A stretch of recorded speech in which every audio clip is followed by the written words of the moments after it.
This show is part of the HeadStuff podcast network.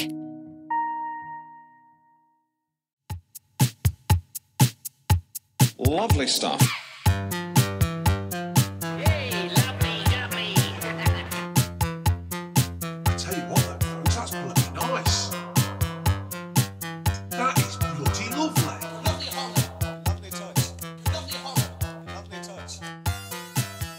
Hello, and you're very welcome to another episode of The Lovely Show. It's a very different episode today. Justine has put on a lot of weight. Justine, that's a separate issue. Justine is not here. No. Justine is in Edinburgh. She's abandoned her pod. No. I've abandoned my boy. No. She's doing Edinburgh. She's doing a play in Edinburgh. But in her stead, I have the amazing special guest star co-host, Alison Spittle, everybody. Hey, thank you so much for having me, Kev. How are you, Alison? I'm good. So lovely show. You two lovely cultures. Is Thank that you the very vibe? much. We were going to call it Pop Cultures.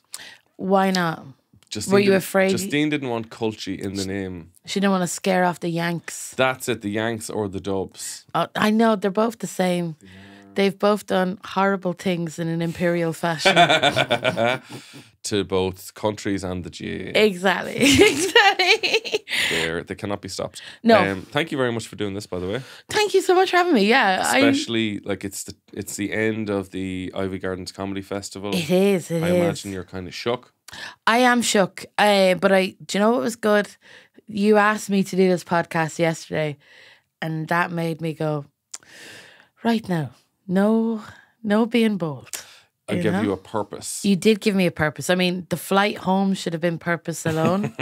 You know, to back into my boyfriend's arms should have been the purpose. That should have been the carrot. No, but it's always career driven for me. Very good. I never feel You're a actual emotions. cold-hearted capitalist. I am at the back of it all.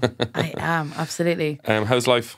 Life's grand, yeah. Like living in London, and it is. I live in South London now. Used to live in North London. So what are the Differences. What are the differences South, East, West London?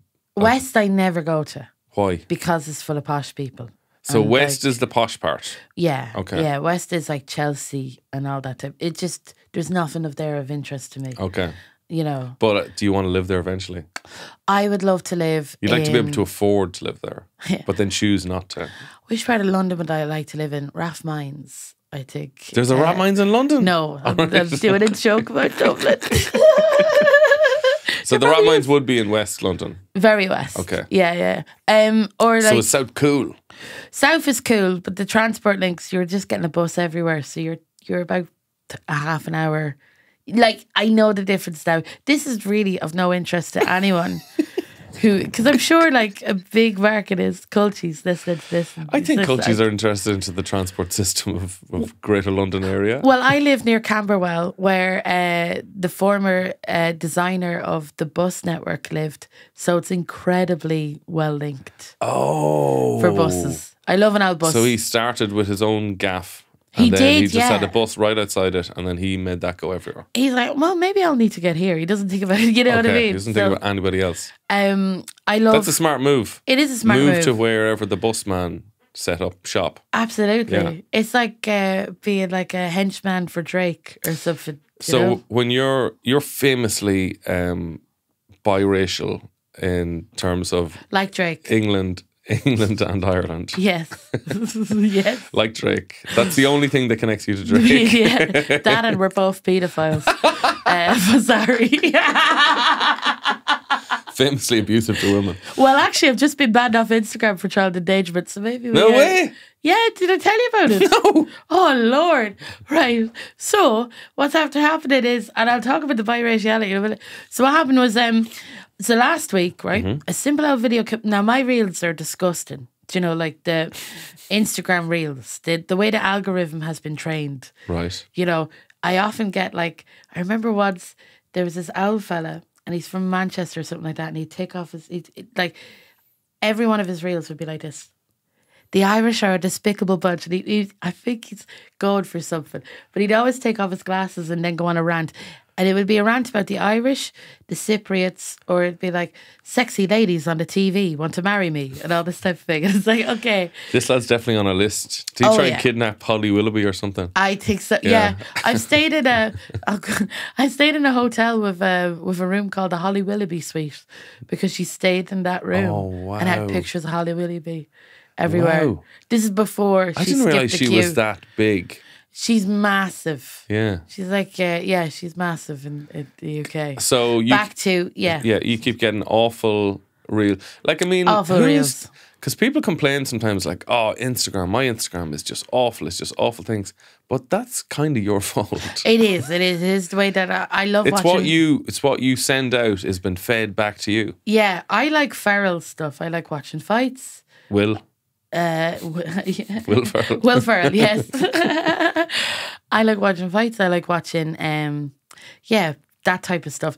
And what happened was, so the video is a young child running away, very panicked, towards a Ring camera, on the front door. Okay, yeah. And you can hear a dog barking in the background. And the caption says, "Pitbull chases child." And then what happens is a pit bull. Was it's Mr. Worldwide. Yes. It's Senior Global himself. They superimposed Pitbull chasing. Did he catch him? No. So that's why I was thinking it's fine. It's not like the child was mauled or anything. Yeah. You just like the excitement and the and it came up on my, my reels. It wasn't as if I was searching hashtag child mauled by Pitbull or whatever. So anyway, they said it's child endangerment. So now I'm fully suspended. Hold on a second. You didn't put up this video. No, I didn't put up this video. So why are you getting... Because I shared it on a story. Oh, you fucking shared it. I'm not sharing that never again. No, definitely nothing involving like children ever endangerment. Do you know what? There's this... I follow this lad... I follow James Moore and he's a comic and he's just feral on his stories. So then like he'll have a video of like a snake drinking a bottle of Coke, like eating a bottle of Coke or whatever, Yeah. You're like, oh, that's fun. That's cool. Crack. I like that. And then I'm going... Snake made a choice. Yeah, it did. So then I'm like, well, I'll be a bit, spicier with my shares. And now the ban hammer has come down. You overspiced it. I did overspice it. I always So do you that. need to find the sweet spot between a snake drinking a glass bottle and a child being chased by a famous rapper. That's it. What is that sweet spot? I don't know. It's the Goldilocks zone. It's the two Johnnies. Yes, the two Johnnies. That's exactly what it is. So yeah, getting back to it. Your dad is English. Yes. Mom's Irish. Yes, that's it. Yeah. I think that's a great advantage for a comedian. Yeah. I think there's a lot of my favorite comedians, like in the kind of British Isles area, have that combo. Steve Coogan. Yes. Roisin Connaughty. Yes. Chris Tordoff. Yeah. They have their foot in both That's islands. so true. And they're able to see the silliness and weirdness of both places. Yeah, that's big time. And I love their accents as well. They do both accents brilliantly. Incredibly. Steve Coogan's accent is like... There's nobody can touch that. No, it's like a Steve specific place in Mayo. He did a better accent than... what's the Northern Irish accent? Is it Jamie Dornan? Jamie Dornan, yeah. Jamie Dornan did an Irish accent. And it was supposed to be west of Ireland, but it was definitely like a traveller accent. Yeah. There is a... Longford is like... Longford. Like... Yeah, Road. Go up the road for Love Bread. Yeah. Maura Higgins. Yeah, it is Morgan. Yeah. Maybe he was watching a lot of Love Island at the time. I bet you take what he was. What was her big Fanny Flutters? He was saying. Fanny Flutters. I'm obsessed with Maura. It was the only series of Love Island I ever watched. Me too. You know she did my sister's hair for her confirmation. You told me this before. I did. Of all the connections, man. All the connections. I'd never wash my hair again, boy. I know. We were on the Late Late Show and my sister was there and Maura Higgins was there. And I got him in for a photo. I was like, finally, together again. So tell me about, growing up. In Ireland, being English. Yeah. Oh, geez. I used to get such slagging for my accent. Like, when I first moved here, I was like, I was about 7. I mean, my second youngest, I'm the eldest, and the next child came. But I was 6 years older than her. So imagine that I was like an only child that was English and then moved to a council estate. I In- needed In Mullingar? in a village just outside Mullingar. Wow. So I needed the hope, the confidence, and the accent slagged out of me. You know what I mean? Wow. Did that take long? So No. are we talking like, was it London accent? It was like this, I think. I think it wow. was that type of accent, because that's the accent I could do now. That's a tough one to deal Yeah. with. And when I talk to my dad, I don't talk like that, but I go like, wait there, I'll try to imitate dad's accent. What? This is like watching a seance. Is it? Hold on a second. I just. Oh, Daddy. Daddy? Daddy? Daddy, are you there, Daddy? I'll call him on WhatsApp. I can call him if you know. But like, I talk to my dad. I talk to my dad in a slightly English accent, and I know I do. I That's can hear it fine, off Alison. myself. Alison, that's fine. Don't Thank be ashamed you, by Kevin. that. Thank you. It would. I think it'd be worse, especially for him, Yeah. to see you putting on Mullingar airs and graces. With him. Yeah, yeah. Especially because he's not What mad. happened to my little girl? He's not mad about Ireland. No, Like, not no. many of them are. No, I know. Like, you know, I remember having conversations with him, and I'd be like, Dad, do you know, I'm Irish as well. Like, can you please stop? Do you know? He's like, yeah, like they don't have a good rep. Irish people, Yeah, sometimes with some people. Yeah, we were very rough on some of the pubs over there. Yeah, and it it's mad. I think because he's a bricklayer. And Oh yeah, the idea of blowing up pubs is just like, do you know the amount of work that went into that? Oh my God. My dad used to work near Dublin. In Dublin, near on Abbey Street. Yeah. And do you remember there was the Orange Men came down for Love Ulster? Yeah, yeah. And he was doing some brickwork, and a load of lads came over, collected the bricks, and he couldn't stop him because his accent. He's like, I felt in danger of my life. It was like... Join us. Join us. Pick up a brick and throw it at Shoe. I remember that. Yeah, there was a big orange march go down O'Connell Street, Yeah. and all of O'Connell Street they were redoing. My dad was in it. No, They were redoing the ground or something. So there was bricks everywhere. there was. It was like we were taking the piss. We were like, "Come on, have your have a hate march in the worst place to have it, and then Yeah. feel free to use all of these bricks. There's a upturned lorry full of javelins just scattered out on the road. Some torches soaked in petrol here as well, if you want some of them." So did it take you long to sort of assimilate into Irish culture? No, it didn't. Especially because, like, my mother. So my mum and dad met in England. My mum's family kind of just were always assimilated into Irish culture. So the pubs that I went to when I was an English child, and that's the most Irish sentence. The pubs that I went to when I was under 6 were in Cricklewood and like Irish communities. Right. And there'd be like Irish sports days and stuff Yeah, like yeah, that. yeah. So like, you know, my dad wouldn't go to those. But so I felt like it didn't take me that long. But I also, the cool thing was as well, because I was from. Do you find this because you live in a small village, and I think that's even more different. I think it's more insular than like people that are from Mullingar Totally, or yeah. towns. Everyone knows your business. Everyone knows your business. Everyone knows who's related to who. There's also an element of like, if you have a brother that plays ga, people don't mess with you as much or whatever. Yeah, I So- realised I got a pass, I think. Did you? Because my family was big into GAA. Yeah. And I was not. I was just like a nerd. And I definitely got a pass the second. I was like, nobody really bullied me much in secondary school. And I was like, Wow. I think I got a royal pass. That's mad. Yeah. That is a big thing. And I think that's why I'm not mad about ga. Yeah, yeah. Also because I'm from Westmeath, so like There's a no culty point. cultiness to it. Yeah, there's Yeah. a bit of a cultiness to it. But like it didn't like, don't worry, it's not like a Shane Meadows. Well, some of it is, but we won't talk about that on the podcast. We'll keep it lovely. But like, so I was a big observer. Yeah. And I kind of, I didn't get sucked into, people would play to rules because they were born into it and their family knew stuff. And I didn't. So I would observe and, you know, disrupt. Yeah, disrupt. Can you disrupt a village? Like, unless you're like riding someone's husband. Do you know, like that's the, although that is the biggest sport. I think if you buy a jacket, like if you bought the wrong jacket, you could really disrupt a village. Oh, well, you see, because I grew up in a council estate in the middle of a village. So it was mad, like, there was even a more insular thing. Wow. Where, like, you couldn't buy your hoodies off the market. Because they were like fake, even though like who is buying real Gap, like you know, in Westmeath, or you'd get slagged off for wearing Primark and stuff like that. And there was a thing where when I was a kid and I used to get slagged off for my clothes, and I was like, these are the clothes my mum bought me, and there was nothing I could do about it. And then I just didn't buy into it. So then I was like, I'm gonna wear blue tights, or I'm gonna, you know, I did once do my hair in like bandeau knots. What's like, a bandeau knot? Like Coolio. Holy moly! Yeah. Like what's it? Yeah, in Moat.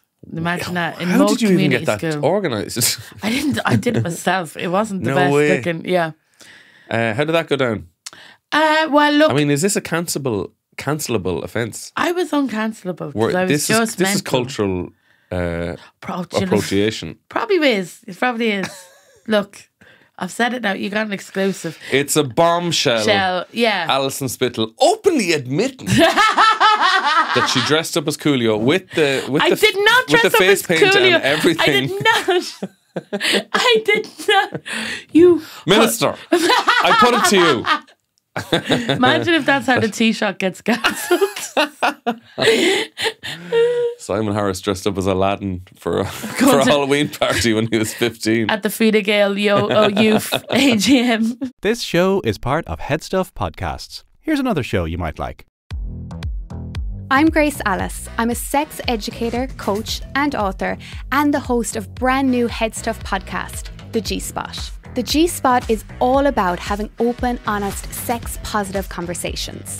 I will be answering your dilemmas with the help of some well-known faces, such as James Kavanagh, Laura Mahoney, Fionnuala Jones, Padraig Wilson-McCarthy, Carla Kay, and Aoife Dunn. We will be chatting about all things sex and intimacy, including body image, dating, desire, relationships, breakups, communication, orgasms, and so much more.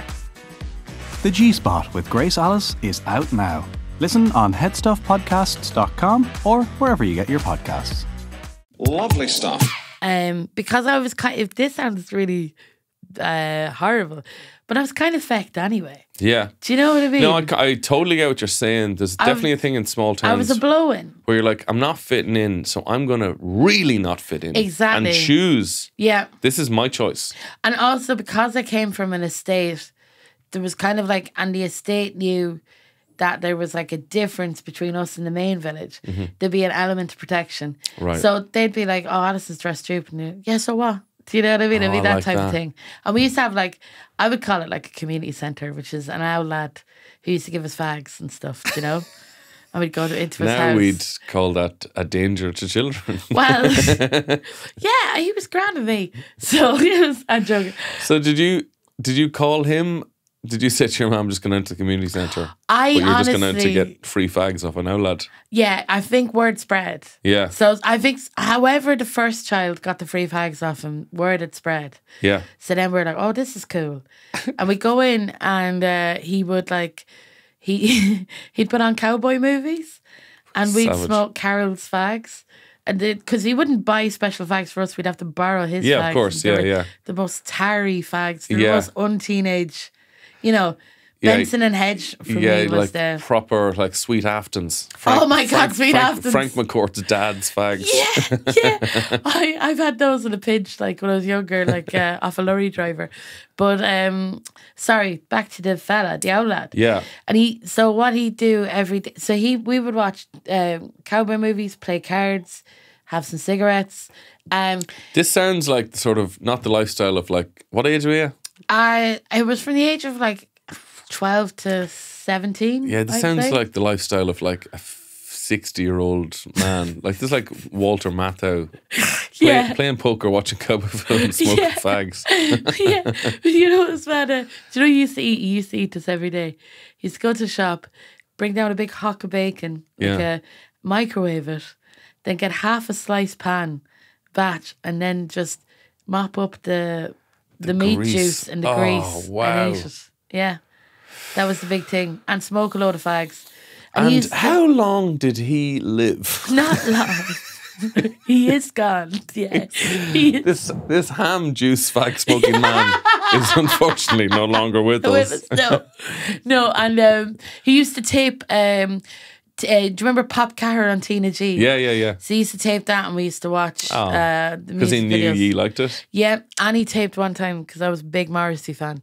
He taped Morrissey was on. And he taped that for me. There's another Irish blood English heart man. Oh, big time! Yeah. Oh, What did you like about Morrissey? Just as fucking so sad.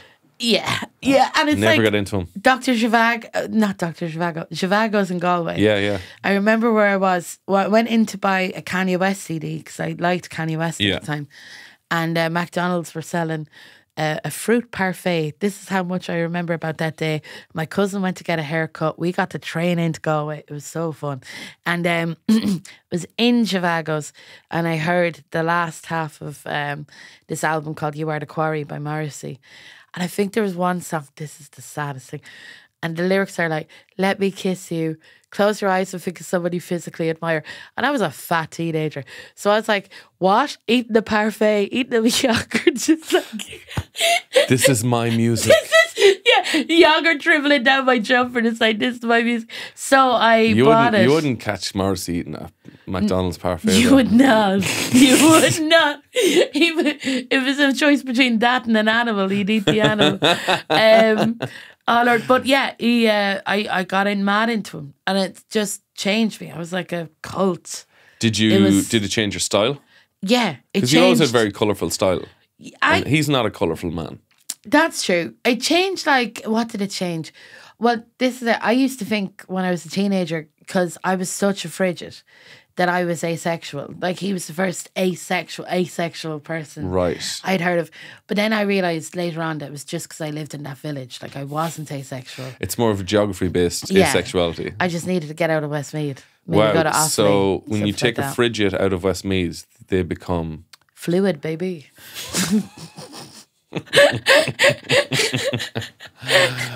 Wow. Yeah. God, yeah, the frigid thing. There was nothing worse than being known as a fridge. I've shifted people. I definitely didn't want to shift just because you didn't want to be seen as frigid. I did that. Like, my first shift was mad because it was like, if I told you about my first shift. I'm sure you have, but I like hearing it. Yeah, I imagine me and Kevin talking about our first shifts. Under the covers. Under the covers. Okay, you go now. Okay, so so what happened was I hadn't shifted anyone. I was about 13, and that was old for the estate. Do you know what I mean? So I felt very like, oh, I didn't want to shift anyone. Yeah. But I felt like, oh fuck, this is the thing. So my friend was really good at shifting, and she was really like, the lads loved her kind of thing, and she was really sound. Great reviews. Oh, stop! It's mad how, like, as well, like, I realised the power of being friends with like a really desired woman. Yeah. As a, like, it was mad. Like, I was like a big Shakespearean, big titted, you know, one of those nuns, you know, one of those like who were like, Juliet, get in from the balcony, please. You know, that's what I was like. I was a real cock blocker. Right. But like, so we're sitting down. My mum went into town to buy like, she went into town to go shopping, and I knew she'd be gone for a few hours. So I brought all the lads in and my friend. Into your gaff. Into my gaff, and we were going to watch film, my favourite film at the time, which was The Magdalene Sisters, right? So we went to watch The Magdalene. I thought you were going to say, like, Bring It On. No. Fucking Magdalene I was Sisters. mad into The Magdalene Sisters. That's such a grim film to watch. I know. And, like, what a terrifying film to show a load of young lads as well. I know. Just like, let's watch this now. This is a bit of a warning now, boys. Oh, but it was so... And the lads were like, oh, this is really grim. There's a scene where there's a lot of naked women in it. But it's done in a very, like... It's done like a Schindler's List kind of nudity. And they're like, they paused it. And they're like, whoa. And it's like, this is... Whoa. I want to watch these crying naked women.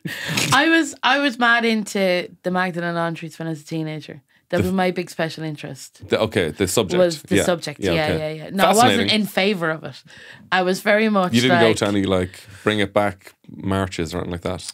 No, they didn't have those. I'm sure they did. It changed my whole perspective. I think it was the first thing that I read, like, because I heard about wars and I could get the concept of wars or whatever. I was like, oh, countries are fighting countries, but I didn't quite know.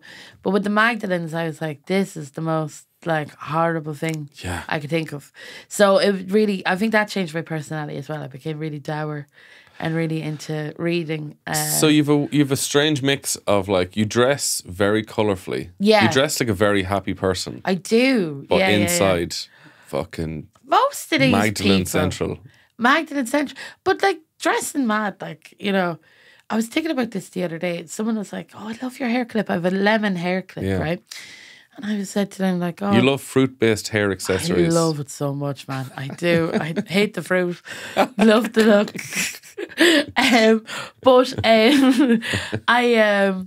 I said to them, I felt ashamed because I got it off Wish.com a few years ago.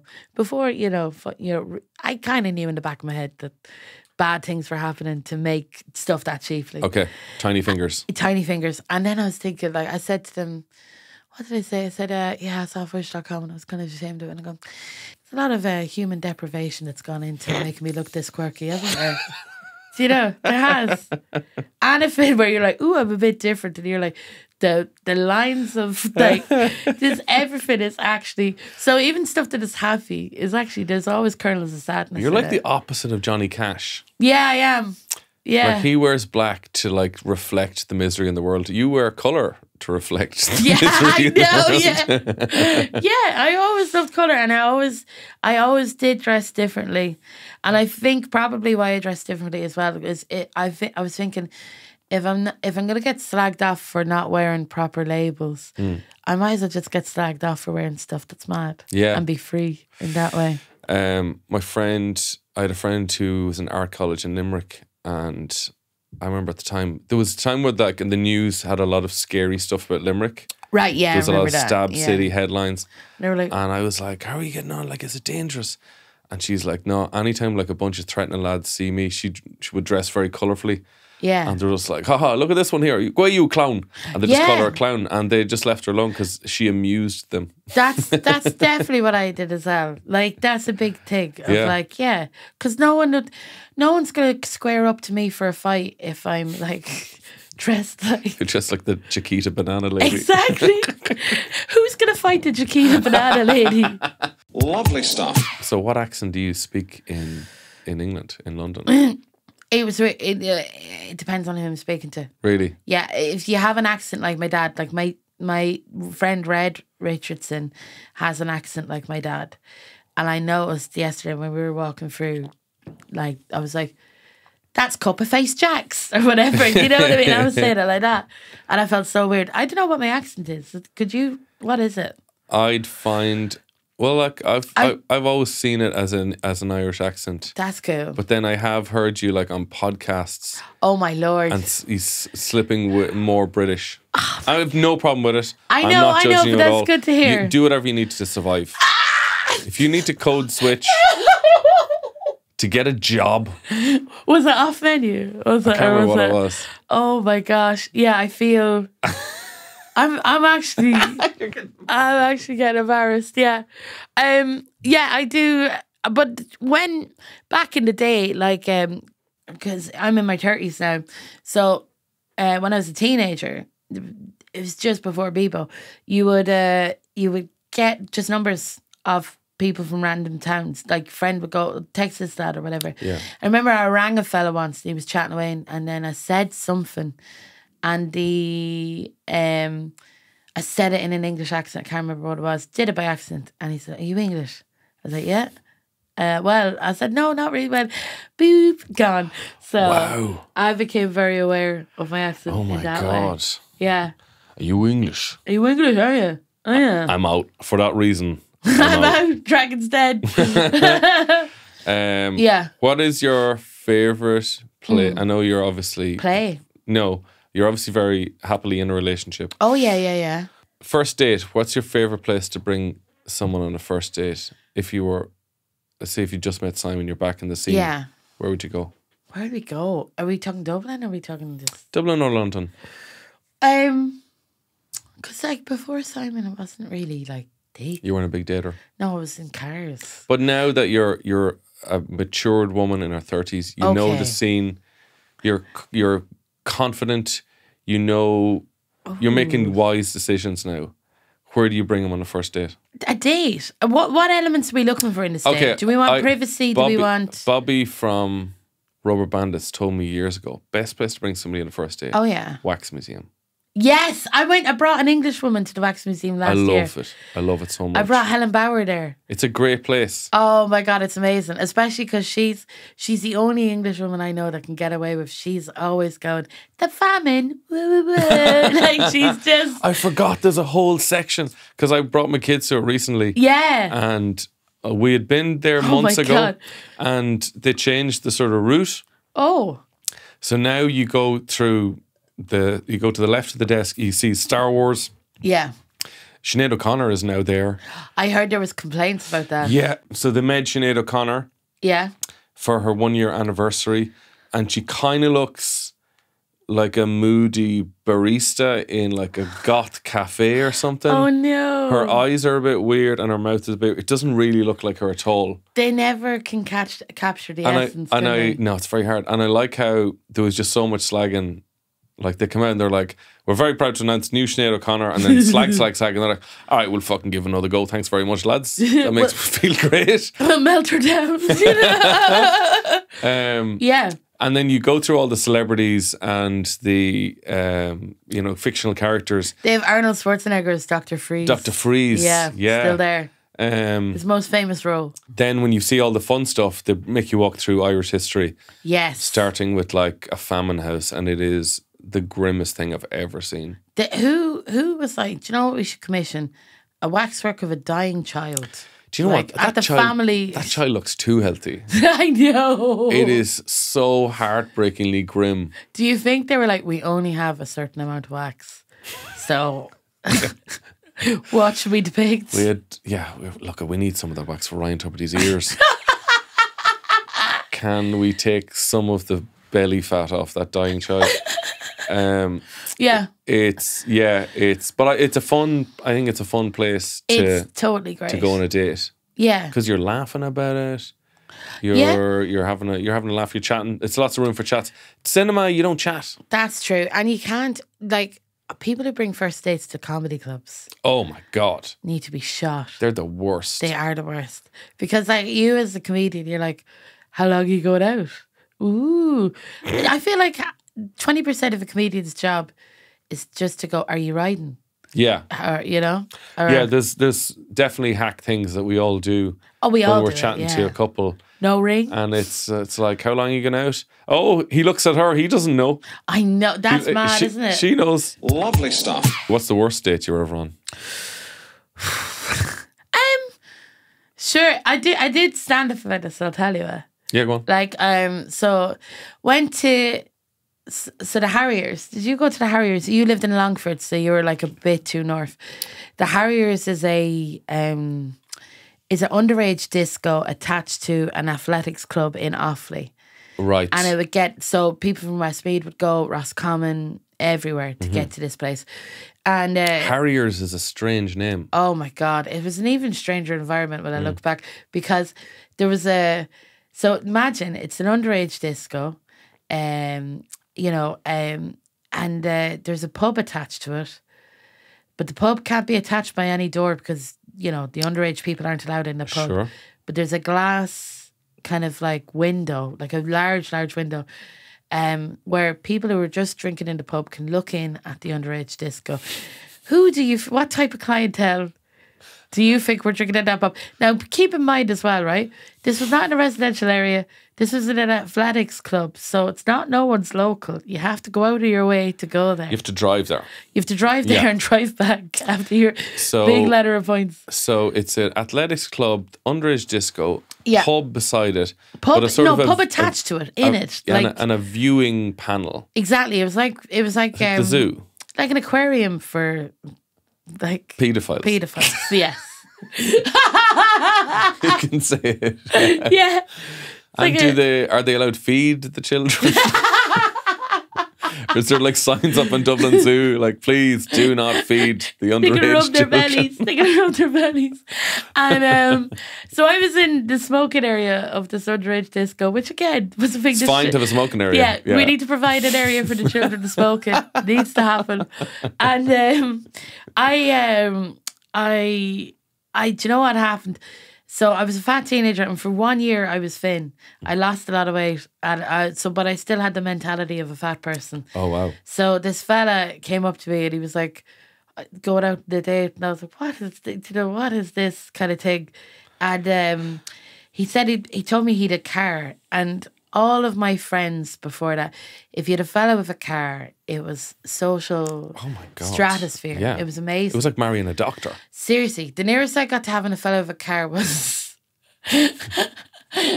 me and about 6 of my friends went into the back of a van of a local young fella, and he drove us round the lake playing tattoo. Like that was, and we were throwing around like Not gonna get it. It was that one. Yeah, it was yeah, that yeah, one. yeah. I know. It's amazing. So so this fella, he had a car. So I said, look, I'd love to go on a date with you, feck it. So it was grand. But then we went to the cinema. He brought me to Mullingar Cinema. Went to see Knocked Up. Didn't like that film at all because it's about a woman called Alison who becomes pregnant by accident. And my big figures don't like that. This is too triggering. Yeah, exactly. It's a nightmare. It's a nightmare scenario. So he said to me, do you want to have a look at the lake before you go home? Because I didn't want to watch the rest of the film. And I was like, yeah, fuck it. Like, that'd be fun, do you know? See a lake, yeah. Yeah, we'll go see a lake. Yeah. So then we drive to the lake anyway, and he pulls up and... Nothing bad ever happens at a lake. I know. And basically we start shifting, but then like, and I say this in the stand-up, you can't see it, you can't hear it, you can't smell it, but you just know, as a person who deals with people with penises, that there's an exposed penis nearby. I'm So I surprised you let- couldn't smell it. I know. Like, I'm surprised none of your senses were alerted. Maybe it was Apart from like some sort of psychic connection to a knob. to dig, You're yeah. like, there's a penis out. I can feel it in my sense it. waters, yeah. I can't smell it or see it or feel it. But it's here. I have a connection. So he took he had his dick out, and I kind of pulled away from the shift, and there's a part of me going like, you gonna wank this fella off? And there was another part of me that went, Alison, how are you gonna get home? So that answered my Oh my first question. God. Yeah. Oh my And God. I wrote a play about it. And It's I've seen the play. It's very, it very was good. good fun. It was good fun. It was funny because when I got interviewed to promote that play, like people go, What was the inspiration? they were like, on "Is that from-" Ireland AM. They were having a bit of crack on. Is that from personal experience? And I was like, Nudge, nudge. I was like, I can come up with stuff from my imagination. How dare you? I was so precious about it. But yeah, it totally was. Oh, It totally was. Because I love the politics of a hand job. what do you like- mean? Well, I mean like You mean that situation? sort in of, any yeah. situation, because it's like the least that you can give. It's the You bare know? minimum. It's the bare minimum. And it's kind of like I used to and it's treat... the least sexy for the woman.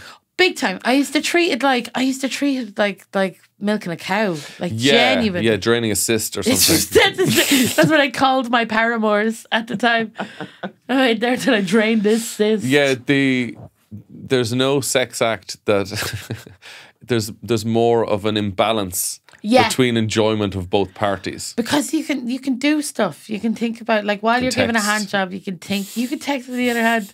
It's like, yeah. Just texting the girls, what do you use up to? I want to use something. Yeah, exactly. Do you mind if I switch hands? I cannot fucking text with my left hand. But yeah, it was like that. So that was kind of like one of the only dates I went on.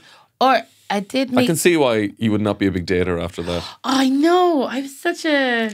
Just some lovely lad in London asks you on a date. He's like, man, my hand is wrecked. There's no lakes in London. There's no lakes in London. I You have to go to the river. Do you know what was fucked up? Like after I gave him a hand job, there was like a duck or a goose, a long-necked bird was looking at me, and I did feel judgment from that bird. Do you know? And I'd like cum on my hands. Do you know this thing? What do you think that duck was thinking? I think. Just like, what the fuck is going on in that car? Have you not watched the She's Magnus? she's wrestling a sick eel. And it's mad because this fella, I think he received a lot of hand jobs and cards, but didn't really cater for them. So there's nothing to wipe my hand on. So I've opened up the car door, like looking for some grass or some vegetation, and I find dock like leaf or something. yes, it is a dock leaf. No way. Yeah, Yeah. nature's wankrag, like truly. God, it's so versatile. It's an incredible leaf. cures nettles, Yeah, wipes off Cum. yeah, yeah. I like the way, you know, the way Daffy Duck had like a little priest collar.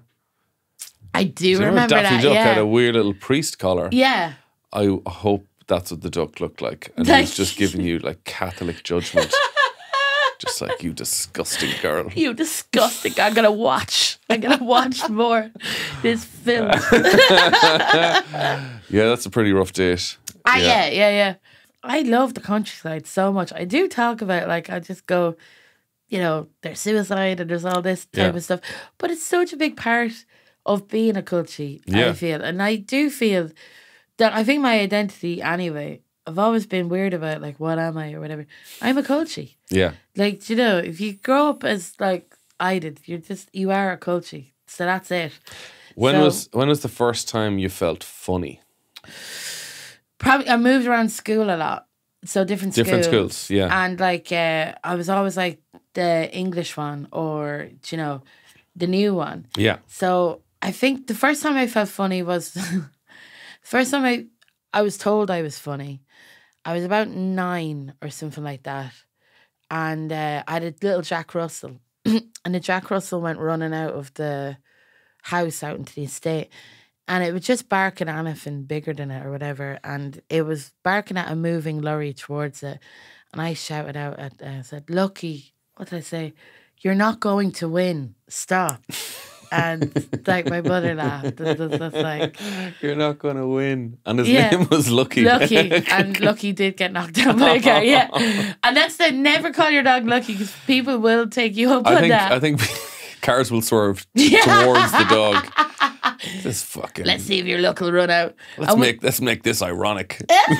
He got knocked down in Tipperary, and we. The fuck did you do in Tipperary? I got cousins in Tipperary, Oh, right. and and it got killed. And we built like a big cross, like because we felt like if there was a road accident, that's what you do. Yeah. So I built like a big white cross, and people were stopping, and somebody actually gave out to my aunt and said, "That's not a human. We think that was a human." So, because in the older days, they used to have white crosses everywhere. Yeah. My aunt had a B&B. I was slowing down for nothing. Exactly. My aunt had a B&B on like the worst road in Ireland because the Late Late Show came out to do like a little Joe Duffy when he did his like pieces of the camera for the Late Late Show Yeah. came out to do a special thing on that road. Wow. She had a B&B on it. Like, come see the most dangerous road and have the best breakfast. Come stay. It's safer. Come stay. Oh, we don't know if you'll get back, but yeah. Tell me about EastEnders. Oh my gosh. So I love EastEnders. I think there are parts of like British culture that I kept, do you know? Yeah. So EastEnders was that. And what was the other thing? Danny Dyer. I love Danny Dyer films. Is there a Dyer Renaissance happening at the moment? I love it. Mr. Big Stuff. It's Yeah. all great. Yeah. I think he's found his calling, his feet. Well, I think he went to EastEnders, and then I think with EastEnders you don't get the freedom to do much else. Yeah. Do you know? And I think that's what I love about soaps in general is that they use a lot of working class actors. Like in the 80s when EastEnders started, like I wasn't around, but I've read up about it. Like the people that created EastEnders went to all the theatres. They just got the best of the best working class actors to make the show a success. And then I love that kind of element about, and I think I love EastEnders because it's so depressing. You know, you're like, oh, let's watch someone try and kill themselves at Christmas. Do you know? Yeah, there's I'm always gonna an explosion digest- of some always- kind. But like, I love when you see American soaps, Yeah. it just looks bizarre. They look like Fox News hosts, like in a weird dream. They wake up with a full blowout. Yeah. They're like, yeah. And then like EastEnders looks like you just went into a pub and just got a load of people to put on a play. Yeah. You genuinely, because they do look like Normal people. normal people. Yeah. And it's kind of weird, like nowadays, you never see bald people on the telly unless it's in a soap. Yeah, that's true. Even extras. Yeah. You never see people with receding hairlines. You look at films in the 70s, like Serpico. Yeah, or whatever. some of the worst hairlines. Like guys who are going bald, but they keep the long hair. I love that. I always think of your man in Dog Day Afternoon. Yeah. Yeah, He's yeah, got yeah. like this sort of cape of hair, like Witchfinder General, but he's so balding on top. But Yeah. how did you get get any in since? EastEnders? And what was that a fucking dream for you? That was a dream. Because I just love EastEnders so much. I go to exhibitions of EastEnders. I go to karaoke, which is where you do karaoke with Sean Williamson, Barry from EastEnders. No way. Never got picked for it. I'm sick. Anyway, but yeah, that exists and it's brilliant. Yeah. And so my agent said, do you want to do a self-tape? It's like a very small part. And I'm really bad at self-tapes. Yeah, they're awful. They're awful, but I was like, I'll try my best. So I got my daddy's accent. I rang up my dad and I was like, how would you say this? And he got him to send me a voice note. And then I like impersonated it really for the self-tape. And I wore my Pat Butcher earrings, which are literal earrings with Pat Butcher on them. No way. So I wanted to give them a hint. Yeah. I'm a fan. So Well, yeah. I think the best thing in a self-tape is to stand out because A little they're bit. watching 20 people, 30 Yeah. people, 50 people doing the same lines over and over again. And you'd imagine you would glaze over. Oh, you'd have to. So if you can do anything, How do you do it? Like, what do you... I don't get many of them. Right, okay. But like, this is advice I should be giving to myself. Yeah. You stand out. Pat Butcher earrings. A little fedora. That's is that what you were wearing? Yeah, like a little tiny... A tiny little one. So you got off an Action Man. Yeah, exactly. I would love that. I should get that. That's great. I should do that. Yeah, that would be class. So what was it like to work on It the was set? amazing. So it's a big set. It's in Elstree, and I suppose what can I say about it? They bring around a little golf buggy to your makeup. Oh my God. It's so like Hollywood. cool. You have your own prefab room. Yeah. TV that doesn't work. Shona, yeah. Shona, who plays Whitney out of EastEnders, was so lovely. And you see her come in and she's got like a case and a lovely big like folder for her scripts and stuff. And you're like, this is a woman enjoying her life, doing her craft, having a great time. A lot of they have a lot of hospital storylines at the moment. I was a pregnant lady in hospital. I found so they gave me like a pregnancy pouch. Yeah. And I took a picture of it, and I'm in Egypt, and I posted it like, you know, before he said this, and I was like, big news, I'm pregnant, in EastEnders. And then I had like newspapers, my mom ring me. I remember. Oh my God, Simon is having a fucking breakdown Alison in the corner. Spittle gives confusing message to her fans. But you know that was changed from Alison Spittle expecting first child. Wow. They went with that. Like, Oh my God. and then I had to be... Apparently she just got pregnant for a role. I know. What a fucking, what a method actor. It was Would Daniel mad. Day-Lewis ever do that? Would he ever get pregnant for a role? I'd give it a go and pregnant.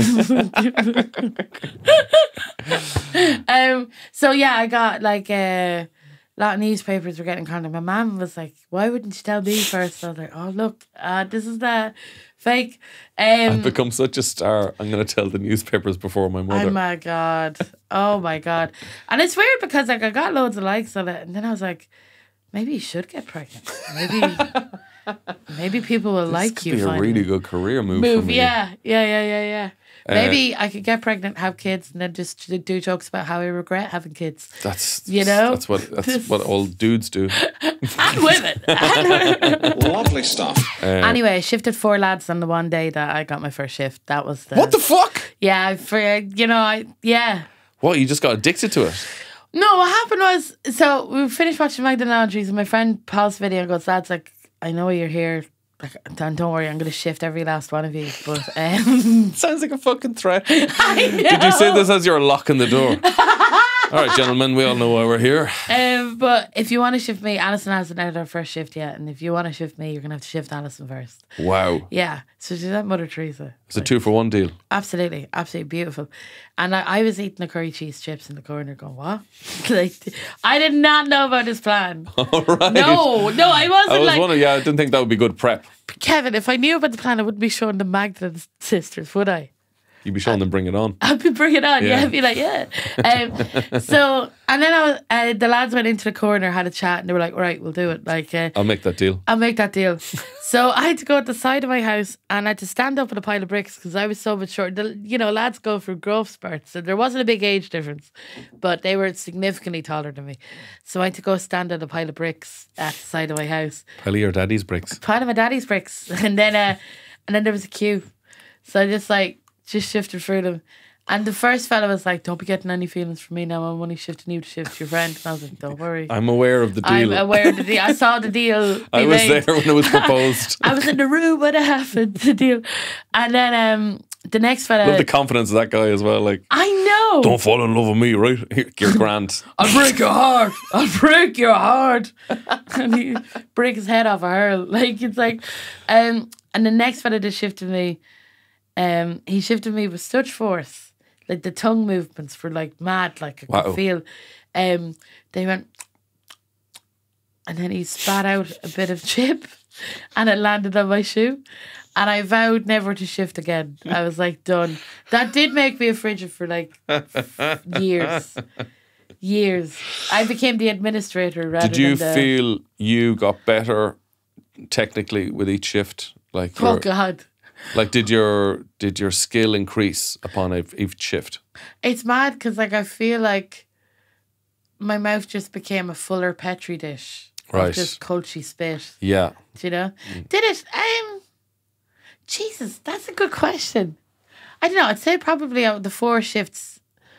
Because first one, you don't know what you're at. Exactly. The second shift was the best. Second one, you're like, I kind of know what's going on here. Shift All right. is, yeah.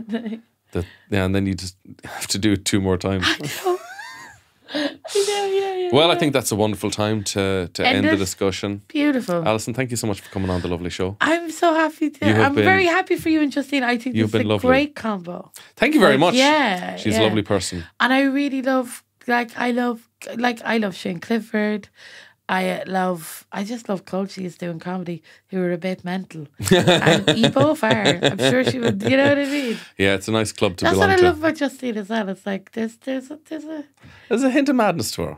There's something there, you know? We wish her the best luck over in Edinburgh. She's going to have a great time. She's going to have a great time. Go see it. If you're listening in Edinburgh, go see Justine's play. Is it called The Last Incel? Yes. Fantastic. You'd love it. I think I would. Yeah, it's right up your alley. Ooh. Just great. like damaged men, yes please. Yes please. Yum, yum, yum, yum, Trauma. yum, yum. I like it. This has been the lovely show. You have been lovely. Thank you, Alison. We'll see you all again soon. Bye.